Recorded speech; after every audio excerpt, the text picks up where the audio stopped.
Hello, good afternoon, everyone. In this video, I'm going to discuss some topics related to the chapter physical quantities and measurement. So, we have discussed up to density, and for density, we know that density is defined as the ratio of mass over volume. Okay. Up to this, we have discussed. Now, our next topic is relative density, right? Our next topic is relative density. So let me first discuss what relative density is. And another name for this is specific gravity, right? You can call it as relative density or specific gravity. Now, what the term relative means? Relative means related to something, right? Relative का क्या मतलब है? किसी के साथ relate करता हुआ, related to something. अब किसको रिलेट करना है हमने? डेंसिटी को. जब हम डेंसिटी को कंसिडर करेंगे but in context of some another substance और एनी अनदर ऑब्जेक्ट, तो उसको हम क्या कहेंगे? हमारी रिलेटिव डेंसिटी कहेंगे, राइट? तो इसमें हम लोग अपना जो स्टैंडर्ड सब्सटेंस कंसिडर करेंगे, जिसके साथ हमने अपनी डेंसिटीज़ को कंपेयर करना है बाकी सब्सटेंसेस की डेंसिटी को, उसको हम अपना कौन सा बोलेंगे? स्टैंडर्ड सब्सटेंस बोलेंगे. और वो हमारा क्या होता है इस केस में? Water, right? हम क्या कंसिडर करते हैं? Water, that is H2. इसको कंसिडर किया जाता है बिकॉज इन CGS सिस्टम जो हमारा रिलेटिव डेंसिटी जो वाटर की डेंसिटी होती है, सॉरी, वो कितनी होती है? 1 ग्राम पर cc, राइट? डेंसिटी हमें पता है mass upon volume. Relative density भी क्या होगी? Mass upon volume. But difference क्या होगा कि mass of substance divided by mass of water ही हम हमेशा कंसिडर करेंगे. क्या करेंगे? डेंसिटी ऑफ वाटर ही हम लोग हमेशा क्या कंसिडर करेंगे इसमें, ठीक है? तो वाटर की वैल्यू हमारे पास डेंसिटी कितनी है? 1 ग्राम पर cc. तो जब भी आप मान लो 10 को मैंने 1 से डिवाइड किया, you will get your answer ना. तो इसमें कुछ आपको कन्फ्यूजन नहीं होगी. तो इसलिए हम लोग इसमें क्या यूज़ करते हैं? स्टैंडर्ड पानी को ही कंसिडर किया जाता है, ठीक है? तो इसके लिए अब हमने क्या कंसिडर किया? पहले हमारा स्टैंडर्ड सब्सटेंस कौन सा होगा हमारे पास? वाटर. तो जब हम इसको कंपेयर करेंगे किसी और सब्सटेंस की डेंसिटी के साथ, तो वो हमारे पास क्या आ जाएगा? Relative density. तो what is the formula for relative density? From here I am writing that a relative density is equals to density of any substance, जिसकी भी आप पता करना चाहते हो उसकी डेंसिटी पता होगी आपको, sorry, divided by density of water. इसको हम क्या कर देंगे? पानी की डेंसिटी के साथ डिवाइड कर देंगे. Then we will get a relative density और स्पेसिफिक ग्रेविटी. ये हमारे पास आंसर आ जाएगा, ठीक है? मान लीजिए हमारे पास जो आयरन है उसकी डेंसिटी कितनी है? 7.8. कितनी है हमारे पास? 7.8. अब मैंने उसकी रिलेटिव डेंसिटी पता करनी है, तो वो क्या होगी? 7.8 divided by density of water, that is equals to 1. तो हमारे पास आंसर क्या आ जाएगा? 7.8. तो 7.8 हमारी क्या होगी? Relative density. अब जैसे डेंसिटी का तो हमारे पास यूनिट था, we know density is equals to mass upon volume. तो इसका यूनिट क्या होता है? मास का यूनिट किलोग्राम SI और वॉल्यूम का क्या होता है? Metre cube. तो इसका यूनिट क्या होगा? किलोग्राम पर मीटर क्यूब. लेकिन क्या रिलेटिव डेंसिटी का भी कोई यूनिट होगा? So what's your answer? Your answer must be no, because it is the ratio of two similar quantities, that is density of a substance and density of water. तो जब किसी substance की density लिखोगे तो वो भी किस में होगी? यूनिट में, किलोग्राम पर मीटर क्यूब. और पानी की डेंसिटी भी किस में होगी? किलोग्राम पर मीटर क्यूब. तो दोनों के यूनिट्स क्या हो जाएंगे? एक दूसरे के साथ cancel out. So you will left with no units. तो रिलेटिव डेंसिटी का कोई भी यूनिट नहीं होता है. Reason behind it is the ratio of the two similar quantities. So relative density has no unit. Clear up to this? Okay.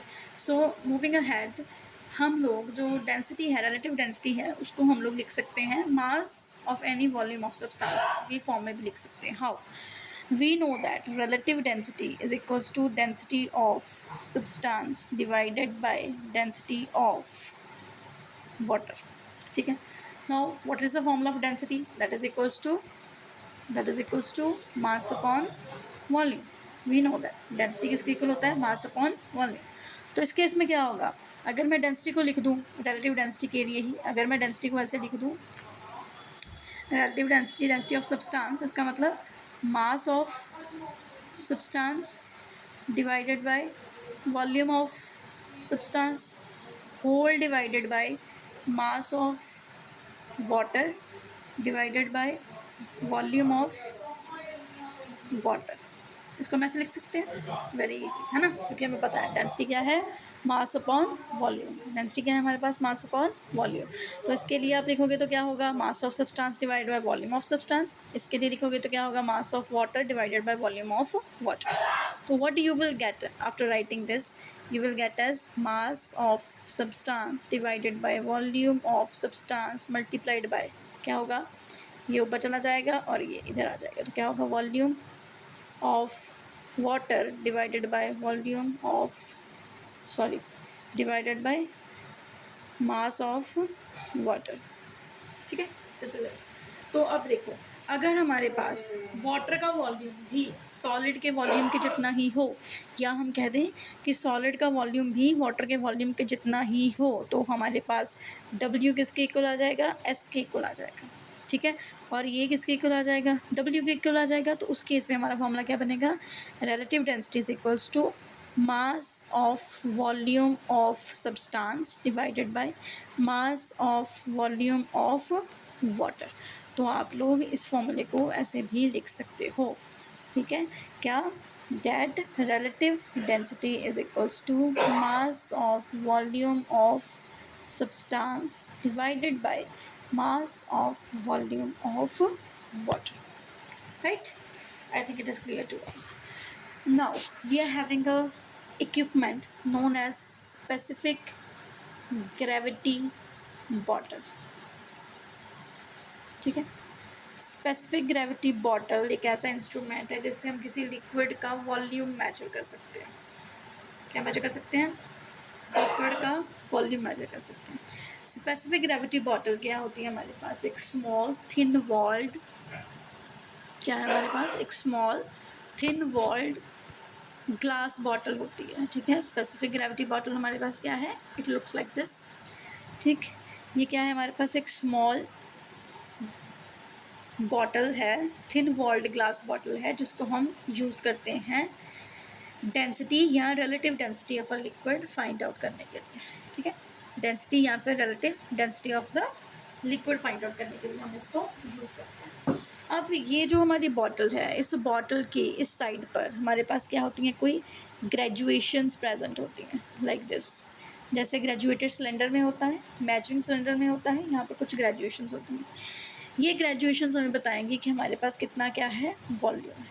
हमने liquid का कितना क्या लिया है, वॉल्यूम लिया है। और यहाँ पर एक ऊपर लगा हुआ है स्टॉपर। ठीक है, ये स्टॉपर क्या करता है, इसका काम है कि जब आप इस स्पेसिफिक ग्रेविटी बॉटल में कोई लिक्विड को फिल करोगे, उसके ऊपर आपने क्या लगाना है, बाद में इसको बंद करने के लिए स्टॉपर लगाना है। जब आप ये स्टॉपर लगाओगे तो अगर आपने कोई एक्स्ट्रा लिक्विड फिल कर दिया उसमें, जितना उसमें उसकी कैपेसिटी है वो उतना ही होल्ड करेगा, लेकिन स्टॉपर लगाने के बाद जितना भी एक्स्ट्रा लिक्विड होगा वो सारा इसमें से क्या आ जाएगा, बाहर आ जाएगा। ठीक है, तो कैसे हम लोग स्पेसिफिक ग्रेविटी बॉटल को यूज़ कर सकते हैं, क्या फाइंड आउट करने के लिए, हमारी रिलेटिव डेंसिटी या डेंसिटी फाइंड आउट करने के लिए। तो उसके लिए हमारे पास एक एक्टिविटी है कि हमने क्या करना है, पहले डेंसिटी पता करनी है लिक्विड की यूजिंग स्पेसिफिक ग्रेविटी बॉटल। उसके लिए हमें क्या चाहिए, एक स्पेसिफिक ग्रेविटी बॉटल चाहिए। ठीक है, एक हमें क्या चाहिए, ब्लॉटिंग पेपर चाहिए, और उसके साथ फिजिकल बैलेंस चाहिए ताकि हम मास पता कर सकें। फिर हमें क्या चाहिए, वेट बॉक्स चाहिए, जिससे हमें क्या पता चल जाएगा कि हमारे पास जो भी हमने बॉटल ली है उसका मास कितना है, और बाकी सारी चीज़ें। ठीक है, तो पहले हमें क्या करना है, पहले हमने उठानी है स्पेसिफिक ग्रेविटी बॉटल। उसमें हमने कुछ नहीं फिल किया, एम्प्टी बॉटल जितनी जैसी थी हमारी। ठीक है, जो हमारे पास क्या है, एम्प्टी बॉटल है, उसका हमने पहले क्या कर लेना है, वेट कर लेना। ठीक, वे कर लेना है हमने एम्प्टी बॉटल को, और उसका जितना भी मास आएगा वो हम लिख लेंगे कितना, M1। ठीक है, अब हमने इसमें डालना है, उस लिक्विड को फिल कर देना है जिस लिक्विड की हमने रिलेटिव डेंसिटी फाइंड आउट करनी है। लिक्विड को फिल कर दोगे, लिक्विड को फिल करने के बाद आपने लगाना है उसमें एक स्टॉपर लगाओगे तो जितना लिक्विड एक्स्ट्रा होगा वो बाहर आ जाएगा, और ब्लोटिंग पेपर से उसको हमने क्या कर देना है, क्लीन कर देना है, बाहर से बिल्कुल साफ़ कर देना है, ताकि उसका एक्स्ट्रा वेट हमारे पास मेजरमेंट में ना आए। तो नेक्स्ट स्टेप में what we are going to do is we have to again weigh this again हमें क्या करना है, इसका वे करना है, this specific gravity bottle. Again इसका वेट जब करोगे तो जो आपके पास मास आएगा, गिव इट एज M2, उसको हमने क्या लिख देना है, M2 लिख देना है। ठीक है, क्लियर अप टू दिस। पहले हमने क्या किया, पहले हमने एम्प्टी स्पेसिफिक ग्रेविटी बॉटल ली, उस एम्प्टी बॉटल को हमने वे किया, जितना उसका मास आया उसको हमने लिख लिया m1। फिर हमने उसमें लिक्विड डाला जिसकी हमने डेंसिटी मेजर करनी है, स्टॉपर से उसको बंद कर दिया। स्टॉपर से बंद करने के बाद हमने उसमें क्या डाला, लिक्विड जितना बाहर निकला उसको साफ़ किया ब्लॉटिंग पेपर से और दोबारा से इसके मेजरमेंट करा वेट का, तो वो उसका जो भी मेजरमेंट आया उसको हमने लिख दिया m2। अब जो मेरे पास एक्चुअल वेट होगा, जो क्या होगा, मेरे पास एक्चुअल मास होगा, वो कैसे आएगा, जितना हमारे पास लिक्विड के साथ मास आया उसमें से माइनस कर दो लिक्विड के बिना स्पेसिफिक ग्रेविटी का कितना मास था, दोनों को माइनस कर दोगे आपके पास क्या आ जाएगा, एक्चुअल मास आ जाएगा, राइट। उसके बाद हमने क्या पता करना है, वॉल्यूम। वॉल्यूम कितना होगा वो हमें यहाँ से ग्रेजुएशन से पता चल जाएगा, बाहर वाली ग्रेजुएशन से, कि कहाँ तक आपका लिक्विड क्या किया है आपने डाला हुआ है, वहाँ से आपका क्या आएगा, वॉल्यूम। उसके बाद रह क्या गया, डेंसिटी पता करनी है। डेंसिटी का क्या फॉर्मूला हमें पता है, mass upon volume. Density is equals to mass upon volume. तो what's the mass, that is m2 minus m1, we have put this value over here and divided it by volume, we will get our density of the liquid. So this is the way how the specific gravity bottle works, right? I hope it is clear to you all. Now our next topic is floating and sinking. See, when an object sink or float, sink का क्या मतलब होता है, डूब जाना। sink का क्या मतलब है, किसी में डूब जाना, ठीक है। क्या होता है सिंक का मतलब, डूब जाना, ठीक है। और फ्लोट का क्या मतलब होता है, फ्लोट का मतलब क्या होता है, तैरना, ठीक है। अब या तो ऑब्जेक्ट आपकी क्या करती है, सिंक कर सकती है, या तो फिर क्या कर सकती है, फ्लोट कर सकती है। लेकिन ये कैसे पता चलेगा भाई कि when an object sink and when an object is going to float. Simple सा तो हमें पता है, फ्लोट कर रहा है मतलब वो तैर रहा है, मतलब अगर आपकी कोई भी ऑब्जेक्ट क्या है, over the surface of a liquid, कहाँ पर है, over the surface of liquid, तो वो क्या करती है, फ्लोट करती है। क्या करती है, फ्लोट। अगर लिक्विड के क्या है, बिल्कुल बिलो, नीचे, लिक्विड के क्या है, बिल्कुल बिलो है, तो उसका मतलब वो क्या कर गई है, सिंक कर गई है। अब सिंक करना है या फ्लोट करना है, उसके लिए कंडीशन भी तो होगी, ऐसे थोड़ी ना कोई भी ऑब्जेक्ट सिंक कर जाएगी या फ्लोट कर जाएगी।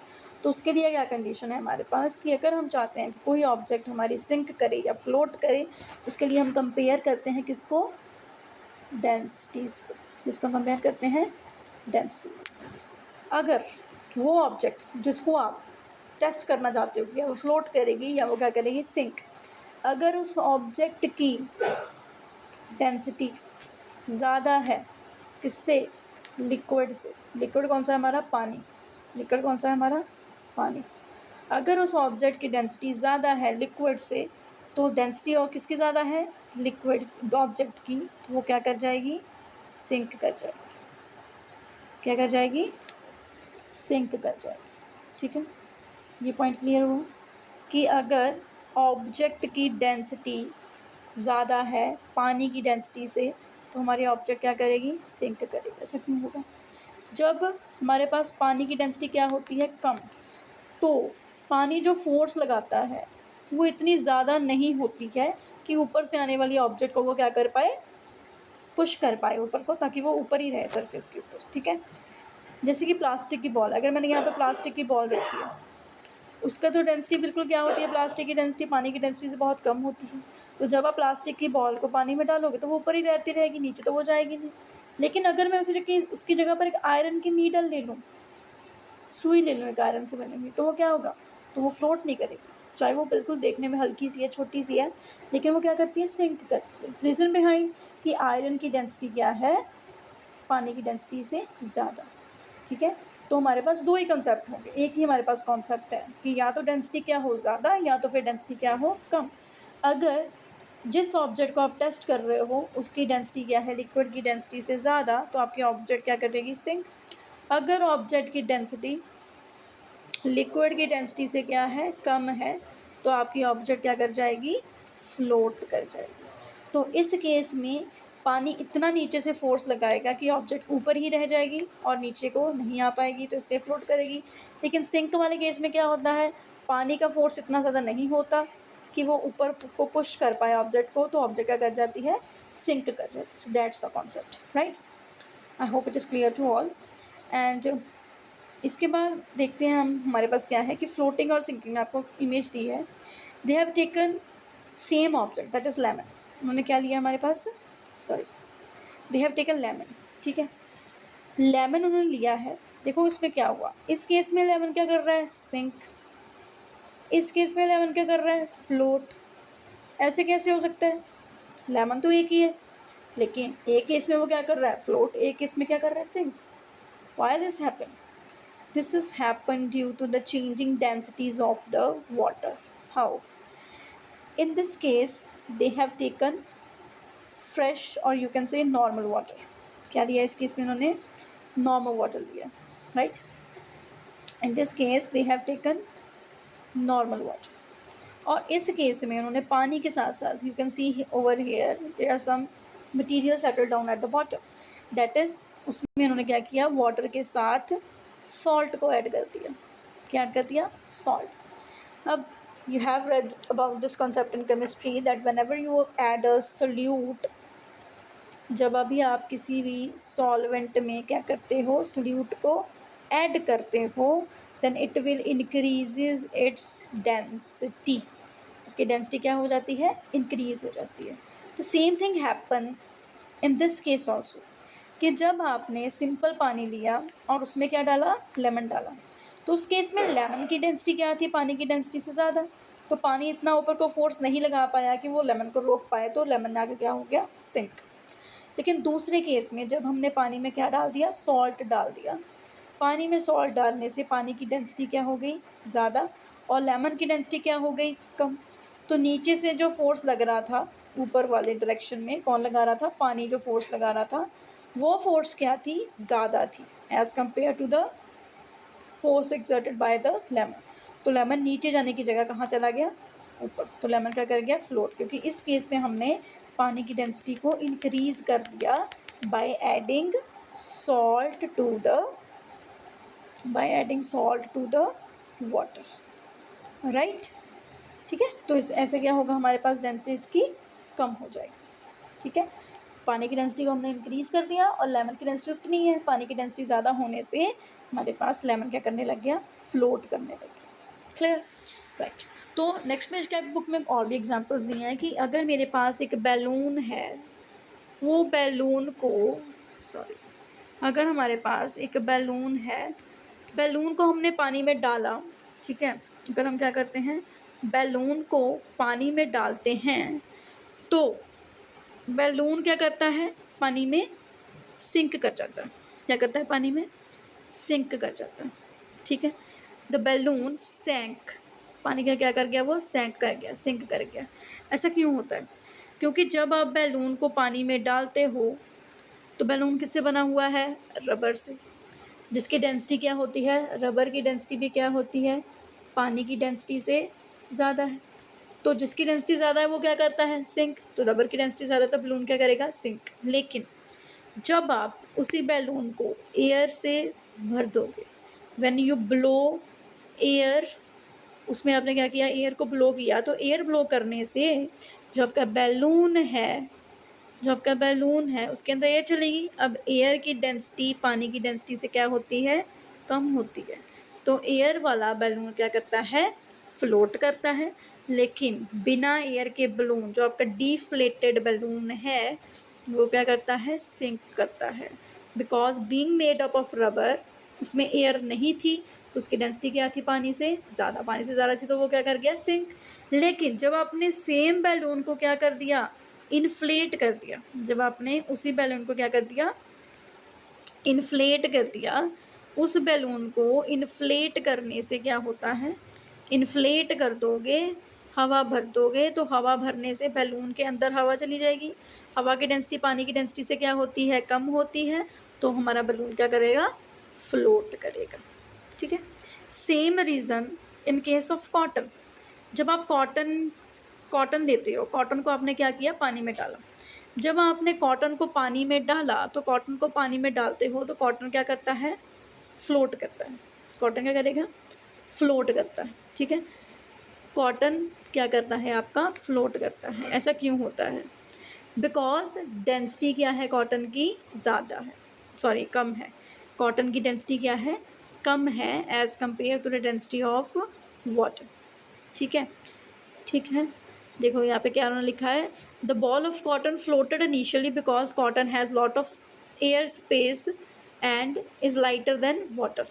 ठीक है। कॉटन में जैसे आपने मान लो ये हमने कॉटन लिया, तो कॉटन के बीच में क्या होती है, एयर की स्पेसेस होती हैं, जो कि एयर, अगेन एयर क्या है हमारी, पानी से हल्की है, तो कॉटन क्या करता है हमारा, फ्लोट करता है। लेकिन जब कॉटन को आप पानी के ऊपर रखोगे तो कॉटन में जो ये पानी है अंदर जाने लगेगा, कॉटन सारे के सारे पानी को क्या करेगा, अब्जॉर्ब करेगा। जब कॉटन ने पानी को अब्जॉर्ब किया तो कॉटन का वेट क्या हुआ, ज़्यादा, उसका मास बढ़ा, मास बढ़ने से उसकी डेंसिटी भी क्या हो गई, ज़्यादा। जब कॉटन की डेंसिटी ज़्यादा हो गई तो अब वो क्या करेगा, नीचे सिंक कर जाएगा। ठीक है। After soaking some water, initially क्या हुआ, इनिशियली कॉटन के अंदर एयर स्पेस थी, तो कॉटन की डेंसिटी क्या थी, कम, एयर की वजह से कॉटन की डेंसिटी क्या थी, कम, तो वो क्या कर गया, फ्लोट कर गया। लेकिन कुछ टाइम के बाद जब कॉटन ने पानी को सक करना स्टार्ट किया तो पानी उसके अंदर गया, सारी की सारी जो अंदर एयर थी उसकी स्पेस, सारी की सारी एयर उस एयर की स्पेस किसने भर दी, पानी ने। अब एयर तो बची नहीं, क्या बचा, सिर्फ पानी। अब पानी की डेंसिटी क्या होती है, ज़्यादा, तो कॉटन क्या कर जाएगा, नीचे जाकर सिंक कर जाएगा। ठीक है। I hope these all topic are clear to all. So this is a concept of floating and sinking. In our next video we will discuss about why the ship float. Either it is a made of a material steel, ठीक है, जिसकी density क्या होती है, पानी की density से बहुत ज़्यादा होती है। How this happen, in our next video we will discuss about this topic. Okay, thank you so much.